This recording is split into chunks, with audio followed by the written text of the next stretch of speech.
महिषासुर हा एक असुर राजा होता.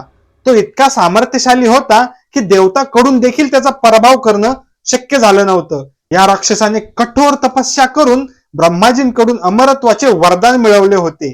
या वरदानामुळे तो इतका शक्तिशाली झाला होता की त्याने स्वर्ग आणि पृथ्वीवर हाहाकार माजवला, ज्यामुळे देवही त्याला हरवू शकले नाहीत. महिषासुराने स्वर्गावर राज्य करायला सुरुवात केली आणि सर्व देवतांना त्रास दिला. महिषासुरावर विजय मिळवण्यासाठी ब्रह्मा, विष्णू, महेश आणि सर्व देवतांनी एकत्र येऊन आपली शक्ती दिली आणि या शक्तीच्या संयोगातून देवी दुर्गा जन्माला आली. महिषासुर आणि दुर्गा यांच्यामध्ये 9 दिवस आणि 9 रात्री युद्ध चाललं.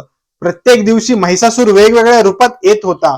कधी राक्षस, कधी गेंडा आणि महिषासुराचा मूळ रूप गाढवासारखा होता. परंतु दुर्गा देवीच्या अस्त्रांची शक्ती आणि तिचा तेज त्याला पराभूत करत राहिला. 9 दिवसाच्या लढाईनंतर देवीने महिषासुराचा पराभव केला.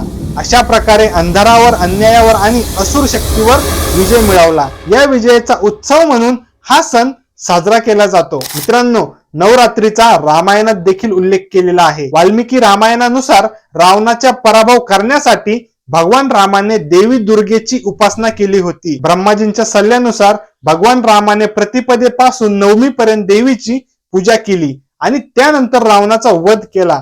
त्यामुळे काही ठिकाणी या नवरात्रीला राम नवरात्र असेही म्हणले जातात. नवरात्र हा केवळ देवीची पूजा नाही, तर अंधकारावर प्रकाशाचा विजय, चुकीवर सत्याचा विजय आणि अशक्ततेवर शक्तीचा विजय यांचं प्रतीक आहे. या 9 दिवसात आपण स्वतःच्या जीवनातील अंधारावर मात करण्याचा संदेश घेतो. नवरात्राच्या प्रत्येक दिवशी देवीच्या शक्तीची आठवण ठेवूया आणि जीवनात सकारात्मकता पसरवूया. जय माता दी.